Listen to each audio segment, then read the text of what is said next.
Have you ever felt your chest tighten so hard that even breathing felt like running a race? But what happened next is what separates panic from peace. He was a senior at a state college, books under his arm, part-time barista by dawn, group projects by noon, rent notices at night. His name was Marcus. Ordinary, tired, always one urgent task away from collapse. He slept with a phone buzzing like a mosquito over his face. He answered every demand. He learned to swallow the small alarms, the missed call, the grades sliding, until they grew into a roar. Silence fell when he failed his midterm. Quiet like a room after a lid snaps shut. The professor's email glared, "We need to talk."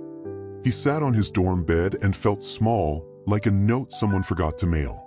His hands shook. His thoughts ran their practice sprint. What if I can't? What if I fail out? What if I disappoint everyone? And then he remembered a line he'd half heard from his grandmother: calm is not the absence of storm. It's the skill of sailing through it. But then, he tried the usual fixes. Apps. Deep breathing videos that felt like instructions in a foreign language. Journals he never opened. All helpful, sometimes. All temporary, mostly. The panic came back, faster. The harder he pushed, the more the storm pushed back. He learned a cruel rhythm. Chase solutions, lose calm, chase again. It tired him more than the nights of study.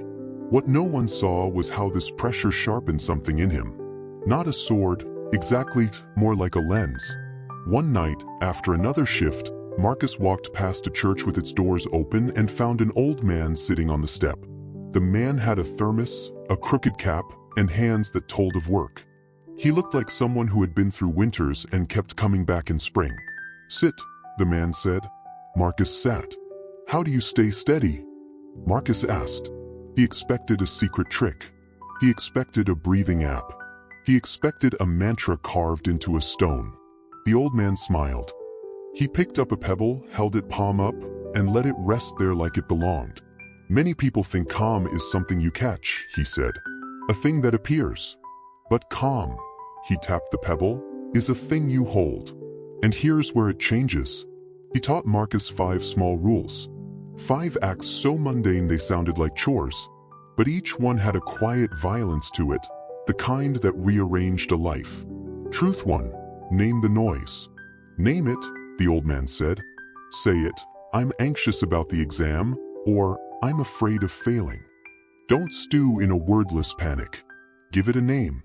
Naming makes it smaller. Marcus tried it aloud in his car that night. "I'm anxious." The sentence landed. The panic lost its armor. It became an object he could look at. And the next truth hit even harder. Truth 2. Control one thing. "Pick one thing you can actually touch," the old man said. "Make your bed. Brew coffee. Close the browser tab that keeps dragging you into doom. When everything's spilled, folding one shirt is a tiny island." Marcus started with his sink. He washed 2 dishes. He folded a shirt. He felt the absurd relief of completion, the muscle memory of finishing. But this one changed everything. Truth 3. Breathe like you mean it. Not the shallow breathing of hope. Not the videos that made his chest feel larger and still empty. The old man taught a simple cadence. Inhale for 4, hold for 4, exhale for 6. "Longer out than in," he said. "Let the body lead the mind."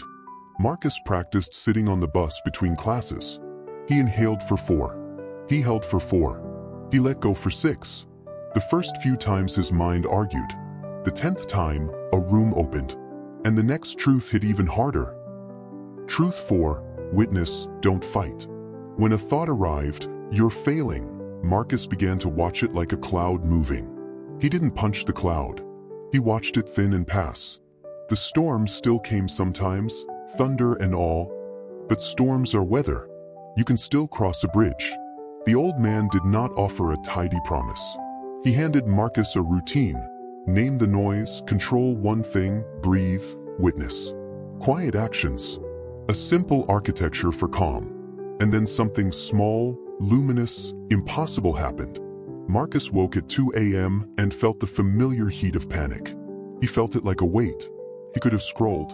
He could have called his friend and cascaded anxiety. Instead, he sat on the edge of his bed and whispered, "I'm anxious." He named it. He washed the cup on his desk. He breathed, 4, 4, 6. He watched the thought like a boat drifting away. The storm didn't vanish. It shrank. He slept. He woke and found his hands steadier that morning, not because the world had softened, but because he had learned to hold himself. And the next truth hit even harder. Truth 5. Calm compounds. Do these things once, you get respite, the old man warned. Do them again tomorrow and a habit grows. Do them after that, and the habit becomes a muscle. Muscles remember what the mind forgets. Marcus practiced in the cafeteria between shifts, in the library before a test, in line for coffee. The pattern took root. Panic still came, messy and loud. But each time he rode the method, the storm receded faster. What no one saw was how this changed his relationships. He listened more. He answered emails with steady hands. He stopped sprinting to prove himself to everyone else. He failed a quiz and didn't fold. He failed another and learned faster. His friends noticed. His professor noticed. He noticed. But the real lesson wasn't what he gained. It was what he refused to lose. He refused to let a moment, an email, a grade, a debt notice, decide the shape of him. He refused to trade mornings for worry. He refused the barter of life for fear. Calm, he discovered, was the smallest rebellion against a world that rewards anxiety. So, my friend, if you have ever lived with tomorrow as your comfort, promising yourself peace later, know this: tomorrow is a thief. Your only weapon is today. Name the noise. Control one thing. Breathe with intent. Watch your thoughts pass like clouds. Do it again tomorrow. And again after that. And the last thing you hear? Not the storm. The pebble hitting the pavement. Small. Real. A sound that says, you held it. Like this video, subscribe for more real and life-changing stories every day, and share this with someone who needs to hear, calm is a thing you hold.